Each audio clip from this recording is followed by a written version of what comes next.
Assalamualaikum warahmatullahi wabarakatuh. Alhamdulillahilladzi arsala rasulahu bil huda wa dinil haqq liyuzhirahu 'ala ad-dini kullihi wa kafa billahi shahida.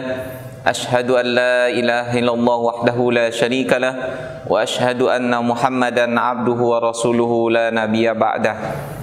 Ikhwati fillah rahimakumullah, pada kesempatan kali ini kita akan berbicara tentang permasalahan yang lagi kita hadapi, yang bukan saja menghebohkan kita, membuat kita cemas, akan tetapi juga seluruh penduduk bumi pada saat ini merasakan hal yang sama. Di dalam ayat yang sering kita dengar, bahkan kita baca dan kita ulang-ulang, Allah Subhanahu wa taala mengatakan kepada kita atau berfirman, "Walanabluwannakum bisyai'in minal khaufi wal ju'i wa naqsim minal amwali wal anfusi was samarat wa basyiris sabirin." Dan sungguh akan kami berikan cobaan kepadamu dengan sedikit ketakutan, kelaparan, kekurangan harta, jiwa dan buah-buahan, dan berikanlah berita gembira kepada orang-orang yang sabar. Di sini Allah Subhanahu wa taala mengatakan walanabluwannakum, ya. Artinya kalau dibahasakan kepada bahasa Indonesia, betul-betul pasti kalian akan kami cobai.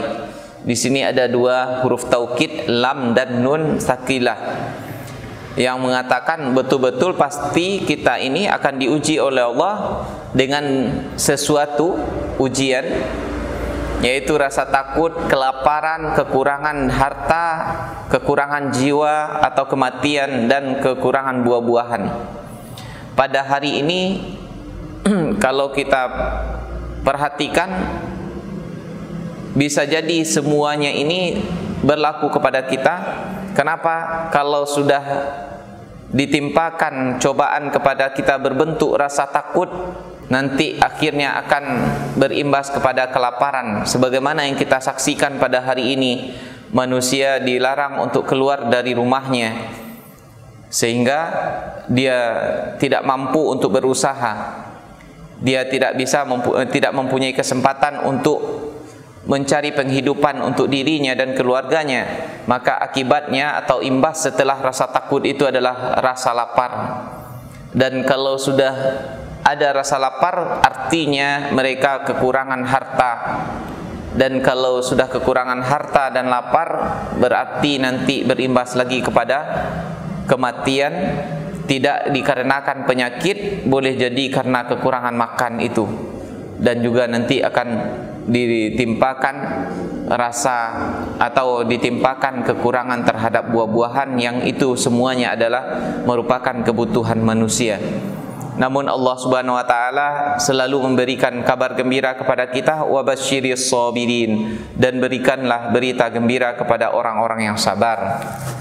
Oleh karena itu, ikhwati fillah rahimakumullah, kita sekarang ini melalui masa-masa yang sangat prihatin, yang membuat kita semuanya takut dan susah. Oleh karena itu, sebagaimana dikatakan bahwa al-musibatu idza ta'ummu sahlah. Musibah itu apabila dia mengumum kepada seluruh orang, maka dia akan terasa ringan. Ini kalau kita menghadapinya dengan rasa sabar. Oleh karena itu, pada saat ini yang paling penting kita lakukan adalah saling menabari atau memberikan berita gembira, memberi support, yang menyemangati sesama kita, bukan sebaliknya justru saling menakuti, saling menakut-nakuti dan memasukkan rasa cemas kepada orang lain. Harapan itu selalu ada. Allah Subhanahu wa taala mengatakan, la taqnatu min rahmatillah, ya, jangan berputus asa terhadap rahmat Allah. Ikhwati fillah rahimakumullah, dan pada kesempatan kali ini kita akan fokus untuk membicarakan bagaimana kita harusnya menghadapi situasi yang kita lalui sekarang ini. Oleh karena itu, kita akan sosialisasikan saja fatwa yang disampaikan oleh MUI yang dianggap atau direspon oleh sebagian orang dengan respon yang kurang bagus. Barangkali ini karena kekurangan ilmu atau pemahaman terhadap agama ini, dan sayangnya kekurangan ilmu dan pemahaman itu disertai dengan semangat keberagamaan, seolah-olah apa yang dia sampaikan itu bagus pula, padahal sebenarnya sangat bertentangan dengan tujuan atau maqasid dari syariah Islam ini. Sekarang kita akan bacakan satu persatu, kemudian kita akan tanggapi fatwa ulama Indonesia ini. Yang pertama, setiap orang wajib melakukan ikhtiar menjaga kesehatan dan menjauhi setiap hal yang diyakini dapat menyebabkan terpapar penyakit, karena hal itu merupakan bagian dari menjaga tujuan pokok beragama atau disebut dengan ad-daruriyatul khams. Ikhwati fillah rahimakumullah, syariat Islam ini diturunkan oleh Allah Subhanahu wa taala tujuannya untuk memelihara 5 hal, atau ada yang mengatakan 6 hal. Yang pertama itu adalah menjaga ad-din, menjaga agama kita ini atau menjaga akidah kita. Oleh karena itu disyariatkannya perang untuk memelihara agama kita dari pengerusakan atau serangan musuh-musuh di luar agama kita. Dan juga kita disyariatkan dibolehkan untuk bertahan di atas agama, di atas akidah kita, walaupun nyawa kita akan melayang, seperti yang terjadi pada Ashabul Ukhdud. Mereka dibunuh dan dibakar hidup-hidup karena mempertahankan agamanya. Juga seperti para sahabat Rasulullah, contohnya Sumayyah dan suaminya, dia bertahan di atas keimanan walaupun nyawanya melayang atau dia tewas atau menemui syahid karenanya. Kemudian yang kedua, tujuan daripada agama ini diturunkan oleh Allah adalah untuk memelihara an-nafs, jiwa kita ini. Oleh karena itu diharamkan untuk memakan makanan yang akan membahayakan kesehatan tubuh kita, bahkan apalagi yang akan membawa kepada kematian. Kemudian Allah Subhanahu wa taala mensyariatkan qisas untuk memelihara nyawa orang dari kezaliman atau kejahatan orang lain, sehingga jiwanya terpelihara, kehidupannya terjaga dari rongrongan kejahatan orang lain. Yang ketiga adalah untuk memelihara nasab atau kehormatan. Oleh karena itu Allah Subhanahu wa taala mengharamkan untuk berzina dan mensyariatkan pernikahan agar nasab keturunan seseorang terpelihara dan kehormatan dirinya terjaga.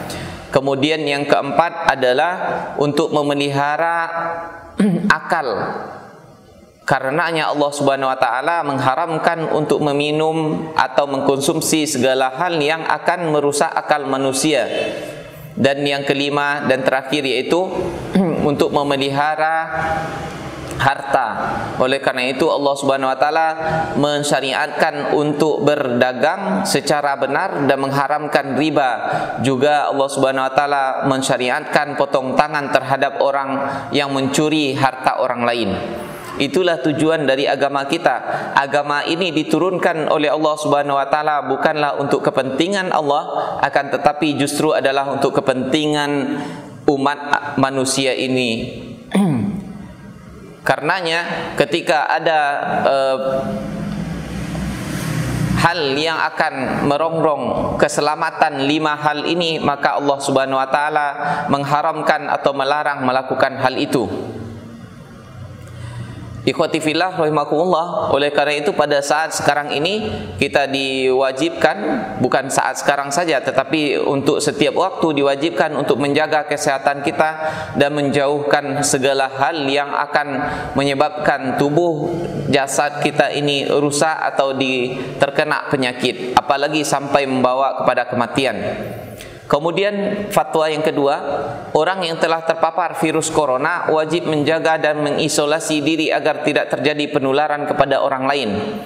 Baginya solat Jumat dapat diganti dengan solat zuhur di tempat kediaman, karena solat Jumat merupakan ibadah wajib yang melibatkan banyak orang sehingga berpeluang terjadinya penularan virus secara massal.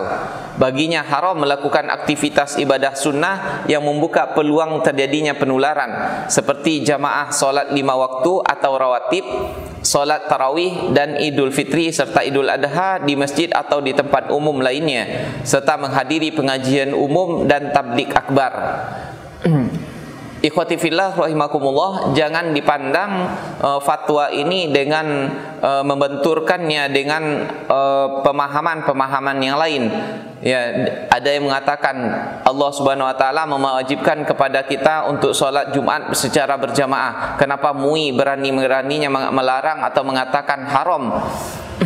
Sebagaimana yang kita sudah sampaikan pada poin sebelumnya, bahwa agama Islam ini diturunkan untuk menjaga 5 perkara tadi itu. Kalau salah satunya terganggu, maka hal yang mengganggu itu harus kita jauhi. Sementara solat Jumat adalah sesuatu yang memang diwajibkan oleh Allah Subhanahu wa taala, akan tetapi Allah Subhanahu wa taala juga memberikan rukhsah bagi orang yang sakit untuk tidak datang menghadiri Jumat dan bisa diganti dengan solat zuhur di rumah secara sendiri-sendiri. Oleh karena itu, ikhwati fillah, kalau sudah ada tanda pada diri kita penyakit tersebut atau sakit apapun, sebaiknya kita tidak menghadiri sholat Jumat. Kenapa?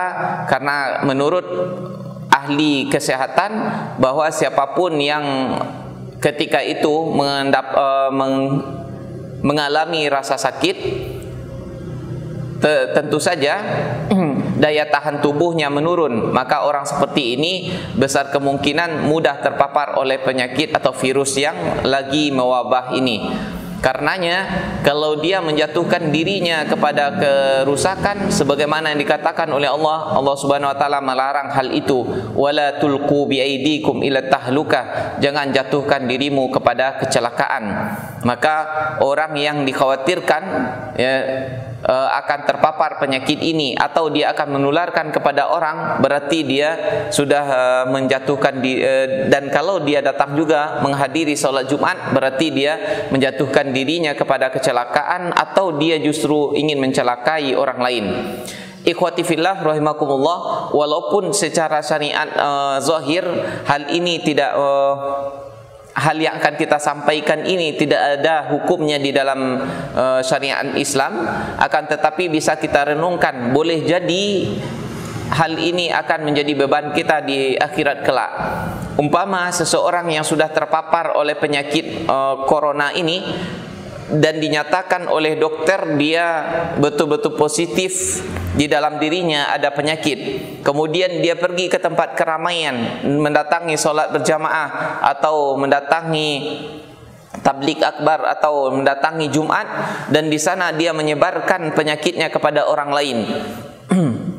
Sebagaimana yang terjadi di Italia menurut berita yang kita dengar, maka boleh jadi nanti di akhirat dia datang membawa pahala solatnya, puasanya, zakatnya, hajinya, dan ibadah-ibadah lain yang sangat banyak. Kemudian ada tagihan kepada dia sudah membunuh umpamanya 10 atau 100 orang. Ketika ditanyakan apa salahnya dia tidak pernah membunuh orang, kemudian dijelaskan kepada dia, ketika kamu hidup di dunia sudah dinyatakan mempunyai penyakit corona, kemudian kamu masih juga bertebaran kian kemari sehingga menyebabkan orang lain mendapatkan penyakit tersebut. Engkau sendiri tidak meninggal atas penyakit tersebut karena mempunyai daya tahan tubuh yang kuat, akan tetapi orang lain yang engkau sebarkan kepadanya penyakit tersebut, ada yang meninggal dan ada yang menderita setelah engkau temui. Oleh karena itu, ikhwati fillah rahimakumullah, maka kita harus berhati-hati, perlu kita renungkan hal ini. Boleh jadi hal seperti itu akan betul-betul terjadi nanti di akhirat bagi orang yang tanpa sengaja menzalimi orang lain, padahal dia sudah tahu dia mempunyai penyakit yang menular kepada orang lain. Kemudian yang ketiga, orang yang sehat dan belum diketahui atau diyakini tidak terpapar COVID-19 harus memperhatikan hal-hal sebagai berikut. A. Dalam hal ia berada di suatu kawasan yang potensi penularannya tinggi atau sangat tinggi, berdasarkan ketetapan pihak yang berwenang, maka ia boleh meninggalkan solat Jumat dan menggantinya dengan solat zuhur di tempat kediaman, serta meninggalkan jamaah solat 5 waktu atau rawatib, tarawih dan Idul Fitri serta Idul Adha di masjid atau di tempat umum lainnya. Dan untuk daerah kita sampai hari ini belum dinyatakan daerah yang merah atau daerah berbahaya, sekalipun pada hari ini kita sudah mendengar ada 2 korban yang sudah terpapar penyakit corona ini secara positif. Kemudian yang kedua, dalam hal ia berada di suatu kawasan yang potensi penularannya rendah, berdasarkan ketetapan pihak yang berwenang, maka ia tetap wajib menjalankan kewajiban ibadah sebagaimana biasa dan wajib menjaga diri agar tidak terpapar virus corona, seperti tidak kontak fisik langsung atau bersalaman, berpelukan, cium tangan atau cipika dan cipiki, membawa sajadah sendiri dan sering membasuh tangan dengan sabun. Ya. Anjuran secara sunnatullahnya ini wajib kita lakukan, walaupun siapa yang akan terkena penyakit ini sudah ada pada ketentuan atau takdirnya Allah Subhanahu wa taala, namun berusaha memelihara diri dan menjaga sebelum terjadinya penyakit tersebut merupakan kewajiban kita masing-masing. Sebagaimana kata Rasulullah, tambatkan terlebih dahulu ontamu, kemudian baru tawakal kepada Allah. Begitu juga kita sekarang, jaga dulu kesehatanmu, baru setelah itu serahkan kepada Allah Subhanahu wa taala. Setelah kita pelihara kesehatan kita dengan baik, kita cuci tangan sesering mungkin, kemudian kita jaga pergaulan dan jarak dengan orang lain, tidak menjatuhkan diri kita kepada hal-hal yang berbahaya, kemudian datang juga penyakit tersebut, maka barulah ini disebut dengan takdir Allah Subhanahu wa taala dan kita tawakal serta berpasrah diri ketika itu. Ikhwati fillah rahimakumullah. Dan yang keempat, dalam kondisi penyebaran COVID-19 tidak terkendali di suatu kawasan yang mengancam jiwa, umat Islam tidak boleh menyelenggarakan solat Jumat di kawasan tersebut sampai keadaan menjadi normal kembali, dan wajib menggantinya dengan solat zuhur di tempat masing-masing. Demikian juga tidak boleh menyelenggarakan aktivitas ibadah yang melibatkan orang banyak dan diyakini dapat menjadi media penyebaran COVID-19, seperti jamaah solat 5 waktu, solat rawatib, solat tarawih dan Idul Fitri serta Idul Adha di masjid atau tempat umum lainnya, serta menghadiri pengajian umum dan majelis ta'lim. Dan insyaAllah pengajian-pengajian secara umum dan majelis ta'lim sudah ditutup untuk sementara di kawasan kita. Kemudian dalam kondisi penyebaran COVID-19 terkendali, umat Islam wajib menyelenggarakan solat Jumat. Ini dalam kondisi bisa terkendalikannya. Kemudian yang keenam, pemerintah menjadikan fatwa ini sebagai pedoman dalam upaya penanggulangan COVID-19 terkait dengan masalah keagamaan, dan umat Islam wajib mentaatinya. Di sini walaupun umpamanya kita mengatakan bahwa pemerintah kita bukanlah pemerintah yang berdasarkan syariat Islam, namun dalam permasalahan ini terkandung keselamatan kita bersama dan kebenarannya kita akui semuanya, maka dalam hal ini kita wajib untuk taat kepada ulil amri kita. Kemudian selanjutnya, pengurusan jenazah atau tajhiz jenazah terpapar COVID-19, terutama dalam memandikan dan mengkafani, harus dilakukan sesuai protokol medis dan dilakukan oleh pihak yang berwenang dengan tetap memperhatikan ketentuan syariat. Sedangkan untuk mensolatkan dan menguburkannya dilakukan sebagaimana biasa dengan tetap menjaga agar tidak terpapar COVID-19. Jangan sampai terjadi seperti yang kita lihat di video yang tersebar yang terjadi di Sulawesi, di mana salah seorang di antara keluarganya meninggal karena COVID-19, akan tetapi keluarganya yang lain tidak mematuhi aturan, sehingga mereka membuka kembali jenazah yang sudah dikafani dan bahkan sampai menciumnya dan menyelenggarakannya atau memandikannya kembali, sehingga satu kampung orang mesti diisolasi karena dikhawatirkan semuanya terpapar penyakit ini. Ikhwati fillah rahimakumullah, selanjutnya yang ke-8, umat Islam agar semakin mendekatkan diri kepada Allah dengan memperbanyak ibadah, taubat, istighfar, zikir, membaca kunut nazilah di setiap solat fardu, memperbanyak solawat, memperbanyak sedekah, dan senantiasa berdoa kepada Allah Subhanahu wa taala agar diberikan perlindungan dan keselamatan dari musibah dan mara bahaya atau doa daf'ul bala, ya, khususnya dari wabah Covid-19. Ikhwati fillah rahimakumullah, barangkali hal ini merupakan hal yang tidak tersembunyi lagi bagi kita, hal yang paling pantas kita lakukan ketika kita ditimpa musibah atau cobaan seperti ini. Haruslah semakin mendekatkan diri kepada Allah Subhanahu wa taala agar Allah angkatkan penyakit ini atau wabah ini secepatnya dan kita semuanya diselamatkan oleh Allah Subhanahu wa taala. Dan yang lebih penting daripada itu, Allah Subhanahu wa taala lebih mengokohkan keimanan kita dengan ujian ini. Nauzubillah, jangan sampai justru iman kita goncang dan kita semakin jauh dari Allah Subhanahu wa taala setelah diberikan cobaan atau ditunjukkan oleh Allah kepada kita kekuasaannya yang luar biasa. Melalui virus yang begitu kecilnya kita semuanya menjadi kalang kabut dan ketakutan, ya, belum lagi tentara Allah yang lebih besar dan lebih dahsyat daripada itu mendatangi kita atau datangnya hari kiamat. Yang ke-9, tindakan yang menimbulkan kepanikan atau menyebabkan kerugian publik seperti memborong dan menimbun bahan kebutuhan pokok dan menimbun masker, hukumnya haram. Ikhwati fillah rahimakumullah, inilah salah satu bentuk orang yang tidak beriman, tidak bertambah keyakinannya kepada Allah Subhanahu wa taala ketika diturunkannya ujian oleh Allah Subhanahu wa taala. Seharusnya dia semakin memperbaiki dirinya, tidak mementingkan dirinya sendiri dan meyakini bahwasanya Allah Maha Kuasa terhadap dirinya. Justru dia memperlihatkan keserakahannya dan ketidakberimanannya kepada Allah Subhanahu wa taala. Dia mengharapkan tetap mengharapkan keuntungan besar ketika manusia semuanya lagi kesusahan, dan dia lupa bahwasanya Allah Maha berkuasa terhadap dirinya.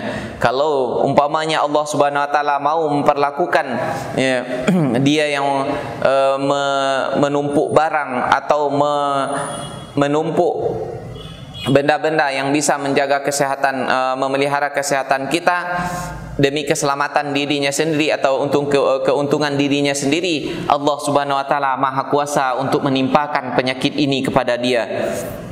Kemudian terakhir, rekomendasi, pemerintah wajib melakukan pembatasan super ketat terhadap keluar masuknya orang dan barang ke dan dari Indonesia kecuali petugas medis dan impor barang kebutuhan pokok serta keperluan emergensi. Ini urusannya pemerintah. Kemudian yang kedua, umat Islam wajib mendukung dan mentaati kebijakan pemerintah yang melakukan isolasi dan pengobatan terhadap orang yang terpapar COVID-19 agar penyebaran virus tersebut dapat dicegah. Sebagaimana kita sampaikan sebelumnya, ya, kita harus memelihara diri kita sendiri dan juga lingkungan kita, dan berbuat jujur apabila kita tertimpa penyakit ini. Jangan sampai menyebarkan kepada orang lain. Harus mau untuk diisolasi dan menjauhkan diri daripada orang lain.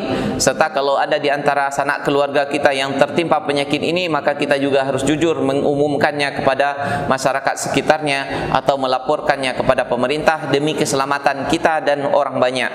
Kemudian yang ketiga, masyarakat hendaknya proporsional dalam menyikapi penyebaran COVID-19 dan orang yang terpapar COVID-19 sesuai kaedah kesehatan. Oleh karena itu, masyarakat diharapkan menerima kembali orang yang dinyatakan negatif atau dinyatakan sembuh. Ketentuan penutup fatwa ini mulai berlaku pada tanggal ditetapkan, dengan ketentuan jika di kemudian hari ternyata dibutuhkan perbaikan akan diperbaiki dan disempurnakan sebagai mestinya. Yang kedua, agar setiap muslim dan pihak yang memerlukan dapat mengetahuinya. Semua pihak dihimbau untuk menyebarluaskan fatwa ini, ya. Oleh karena itu juga kita ikut menyebarkannya kepada saudara-saudara kita yang mungkin mendengarkan suara kita. Ditetapkan di Jakarta pada tanggal 21 Rajab 1441 Hijriah atau 16 Maret 2020 Masehi. Majelis Ulama Indonesia, Komisi Fatwa Profesor Dr. Haji Hasanuddin AF Ketua. Kemudian Dr. HM Asrorun Niam Soleh MA Sekretaris. Selanjutnya ikhwati fillah rahimakumullah, kita akan membicarakan atau menjawab beberapa pertanyaan yang disampaikan oleh saudara-saudara kita. Satu, sirah nabawiyah tentang fenomena penyakit virus dan bagaimana Rasul menyikapinya. Sepengetahuan saya, ketika di zaman Rasulullah SAW tidak terdapat atau tidak ditemukan penyakit seperti ini, ya. Tidak ada wabah penyakit sebagaimana yang kita rasakan pada hari ini. Namun yang pertama yang kita baca di dalam sejarah Islam itu terjadinya wabah seperti ini, yaitu di masa kekhalifahan Umar bin Khattab, yang dimana kejadiannya atau peristiwa tersebut terjadi di daerah yang disebut dengan Amwas, ya, bagian dari Palestina. Jadi cara menyikapi fenomena seperti ini tidak diajarkan oleh Rasulullah, tetapi diajarkan oleh Khulafaur Rasyidin atau para sahabat Rasulullah saat itu. Sebagaimana kita baca di dalam sejarah, yang menjadi gubernur di Palestina atau daerah Syam pada waktu itu adalah sahabat Rasulullah SAW yang bernama Abu Ubaidah Al-Jarrah.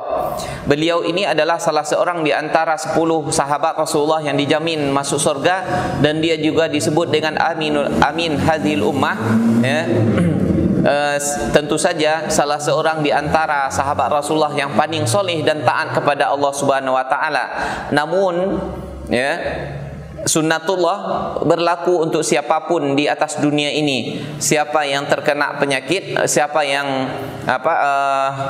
terkena penyakit, maka siapapun, ya, dia orangnya berkemungkinan saja untuk terkena penyakit, tidak peduli apakah dia itu orang soleh atau dia orang toleh. Oleh karena itu kita tidak bisa mengatakan bahwa orang yang kena penyakit corona adalah orang jahat, ya, atau dia adalah orang yang zalim. Tidak demikian, ya. Kalau sudah datang ketentuan Allah Subhanahu wa taala, maka dia akan terkena. Ya, sahabat Rasulullah seperti Abu Ubaidah yang dijamin masuk surga pun terkena penyakit ini. Kemudian juga sahabat Rasulullah yang bernama Muaz bin Jabal, setelah beliau meninggal, Muaz bin Jabal diangkat oleh Umar bin Khattab sebagai penggantinya menjadi gubernur di Syam, dan beliau pun juga terkena penyakit ini dan wafat, menemui syahidnya di daerah Syam.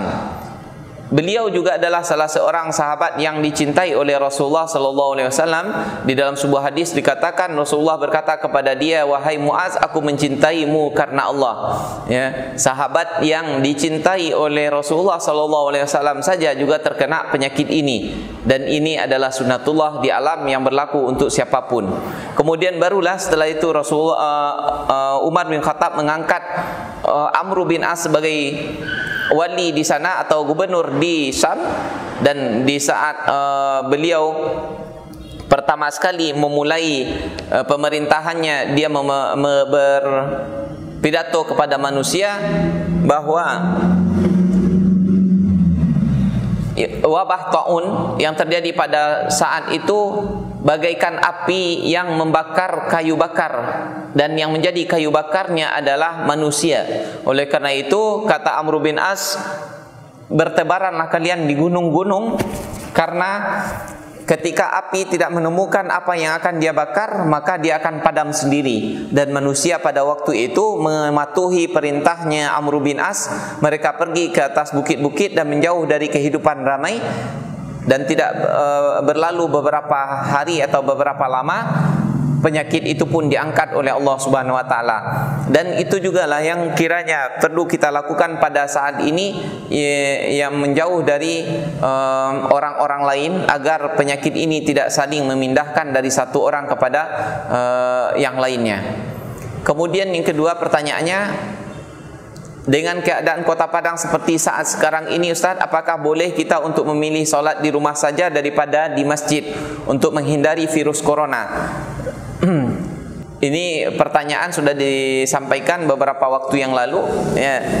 Maka kalau untuk melihat pada hari ini, semakin kuatlah fatwa MUI tadi itu untuk kita laksanakan, agar kita tidak perlu lagi untuk sholat berjamaah ke masjid untuk sementara waktu sampai Allah angkatkan penyakit ini, ya. Namun untuk masalah sholat Jumat perlu kita tunggu fatwa MUI berikutnya. Ya. Untuk sholat wajib 5 waktu sebaiknya kita sudah di rumah saja agar tidak banyak interaksi dengan orang lain. Kemudian apakah virus semacam corona ini sudah ada waktu zaman Rasulullah atau sahabat, Ustaz? Sebagaimana kita katakan tadi ya dalam poin yang pertama bahwa di zaman Rasulullah belum kita temukan kejadiannya, barulah terjadi pada masa kekhalifahan Umar bin Khattab. Dan virus semacam ini sudah berulang kali ya, walaupun tidak disebut dengan corona, tetapi yang jelas dia adalah penyakit yang mewabah serta pindah memindah dari satu orang kepada orang lainnya yang mengakibatkan banyaknya kematian sudah berulang kali sepanjang sejarah ya. Sudah banyak korbannya sehingga ulama sepanjang masa menuliskan kitab tentang taun atau wabah ini banyak sekali ya. Dan ini bisa kita temukan di dalam kita temukan di PDF yang sudah tersebar di internet. Salah satunya yang paling terkenal adalah kitab tentang taun yang ditulis oleh Ibnu Hajar Al-Asqalani, Al-Ma'un fi Fasli Taun. Kemudian pertanyaan keempat, nasihat untuk pendakwah yang tidak berdakwah dengan alasan corona, Ustaz. Ya, nasihatnya memang dia anjurkan kepada mereka untuk tidak dulu menyampaikan pengajian di tempat-tempat umum menggalang massa yang cukup banyak. Ya, itu nasihatnya justru, bukan disuruh mereka jangan takut kepada corona, ya hanya takut kepada Allah. Ya, ini orang yang tidak memahami syariat Islam dengan baik gitu, kalau mempunyai anggapan atau anjuran seperti itu. Jadi untuk sementara pengajian-pengajian secara umum diangkatkan dulu ya, ditangguhkan untuk sementara. Semoga hal ini tidak berlangsung lama. Yang kelima, Ustadz, Ana mau nanya bagaimana cara untuk menyikapi berita tentang perkiraan pasien COVID-19. Berita tentang perkiraan pasien COVID-19. Ya, cara menanggapinya adalah seperti yang dituntunkan oleh ulama di dalam fatwanya tadi. Ya. Yang keenam, bismillah, beda antara waspada dengan takut kepada corona. Bedanya, kalau waspada tentu kita menjaga kesehatan kita, kemudian menjaga juga pergaulannya. Kalau kita ketakutan, mungkin sembunyi saja di rumah, betul-betul sembunyi, tidak mengapa-ngapain ya. Dan ini cocoknya hanya bagi orang yang bagi anak-anak yang tidak perlu apa-apa ya, yang dia mengandalkan kepada orang tuanya. Tetapi bagi kepala keluarga atau anggota keluarga yang sudah mempunyai kewajiban untuk mencari nafkah untuk keluarganya, tidak mungkin untuk ketakutan ya, berlaku seperti anak-anak yang seperti anak-anak yang ketakutan kepada hantu, bersembunyi begitu ya. Kemudian yang ketujuh, bagaimana menurut Ustadz mengenai pemakaman pasien yang meninggal akibat corona? Ya, sebagaimana yang dituntunkan oleh ahli kesehatan, maka kita ikuti hal tersebut. Dan di dalam agama kita sudah ada rukhsah bagi hal-hal yang semacam ini. Apakah benar, Ustadz, kalau kita meninggal karena wabah, kita meninggal dalam keadaan mati syahid? Begitu yang dikatakan oleh Rasulullah SAW. Dengan syarat dia sabar menerimanya itu, dan terlebih dahulu dia bukanlah orang yang gegabah ya, asal-asalan. Dia tetap harus menjaga kesehatannya, menjaga jarak dengan yang lainnya. Kalau dia masih tertimpa kemudian dia bersabar dan dia meninggal karena itu, insya Allah dia dinilai sebagai mati syahid ya. Tapi di sini bukanlah mati syahid seperti orang mati syahid di dalam peperangan yang tidak perlu dimandikan. Ya, dia tetap dimandikan, dikafani, disolatkan sebagaimana manusia biasa, tetapi dalam penilaian Allah, insya Allah dia dinilai sebagai mati syahid. Bismillah, apakah corona merupakan salah satu pertanda hari kiamat? Tidak ada salah satu tanda hari kiamat yaitu corona atau sakit mewabah seperti ini, karena ini adalah hal yang sudah terjadi berulang kali sepanjang sejarah hidup manusia dan juga sepanjang sejarah umat Islam. Sudah berulang-ulang kali hal ini terjadi. Jadi ini bukanlah salah satu tanda hari kiamat ya, tidak ada. Rasulullah sepengetahuan saya mengatakan bahwa salah satu tanda hari kiamat adalah penyakit corona atau wabah ya, sebagaimana yang kita rasakan pada hari ini. Ini merupakan hal biasa saja sepanjang sejarah kehidupan manusia ya. Kemudian bagi tips dong Ustaz, cara meningkatkan imun saat lockdown. Ini yang lebih tahu tentulah orang ahli kesehatan. Ya, tapi yang saya lakukan adalah ya, makan kita teratur, kemudian makanan yang sehat ditambah dengan vitamin-vitamin yang direkomendasikan oleh dokter, bukan asal-asalan menurut kita saja. Kemudian juga jangan lupa untuk tetap berolahraga, menggerakkan badan. Jangan karena kita lockdown bersembunyi di rumah kemudian tidak melakukan apa-apa, ya, dikhawatirkan justru dengan demikian akan turun staminanya, daya tahan tubuhnya akan turun. Tidak dia terkena penyakit corona, mungkin terkena penyakit yang lain justru. Oleh karena itu tetap kita berusaha untuk menggerakkan badan, terutama sekali di waktu pagi di mana manusia tidak banyak keluar, bisa kita melakukan olahraga, lari-lari pagi, ya, atau kita jogging di sekitar rumah kita sendiri. Kemudian yang ke-11, ayat menjelaskan perihal pencegahan terhadap penyakit seperti COVID-19, MERS atau SARS. Tidak ada saya temukan atau saya belum mempunyai ilmu pengetahuan tentang hal itu, ya. Kemudian yang ke-12, seperti apa hendaknya seorang muslim menyikapi wabah COVID-19. Ya, seperti yang kita sampaikan di atas, kita harus menjaga kesehatan, kemudian kita bertawakal kepada Allah Subhanahu wa taala, berdoa sebanyak-banyaknya supaya dijauhkan oleh Allah dari penyakit ini. Kemudian juga semoga Allah Subhanahu wa taala mengangkat penyakit ini secepatnya, ya, dari umat manusia secara keseluruhan. Kemudian juga kita meningkatkan kepedulian sesama kita. Kalau kita mempunyai kelebihan daripada orang lain dan kita bisa memberikan bantuan, maka sebaiknya kita lakukan bantuan tersebut, terutama sekali bagi saudara-saudara kita yang tentunya banyak sekali mungkin yang berkekurangan, ya, tidak bisa memenuhi kebutuhan hidupnya karena usahanya yang terhalang, maka kita mempunyai kewajiban untuk saling memberikan bantuan. Kemudian yang ke-13, bagaimana menyikapi ADK yang anti kritik Ustaz. Ini bukan saatnya sekarang, ya. Di lain kali kita jawab hal yang seperti ini. Yang ke-14, Ustaz, bagaimana menyikapi diri yang sering hanya sebatas niat dalam melakukan sesuatu hal dan cara mengatasinya. Hal ini ada resepnya yang sering saya sampaikan, yaitu doa kecil doa kecil yang mesti kita sering-sering sadari, yaitu Allahumma paksakan. Ya Allah, paksakan, ya. Jangan sampai di hati saja atau di niat-niat saja, lakukan langsung, ya. Teringat solat duha, langsung berwuduk kemudian berdiri, ya. Itu caranya yang pas. Kemudian teringat untuk solat tahajud di tengah malam, pasang alarm, dan ketika kita terbangun langsung bangkit.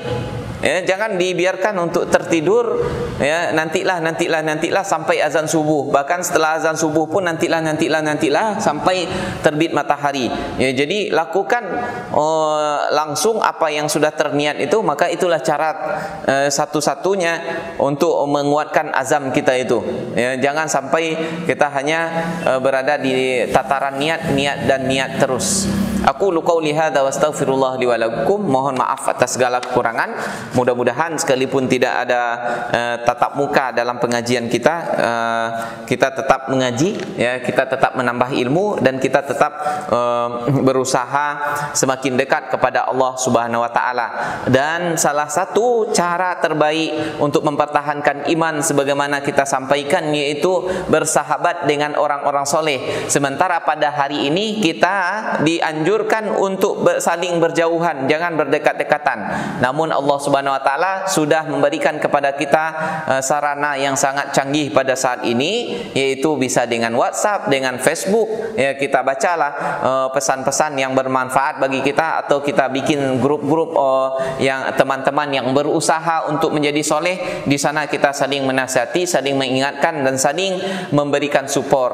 Boleh jadi pada hari ini kita tanyakan, antum tadi malam malam solat tahajud atau tidak, hari Kamis sekarang ini antum puasa atau tidak, antum tadi ada solat duha atau tidak, kalau tidak besok jangan lupa solat tahajud dan solat duhanya. Kemudian juga memberikan bantuan kepada orang lain yang berbentuk sedekah atau segala macam hal yang bisa kita lakukan, ya.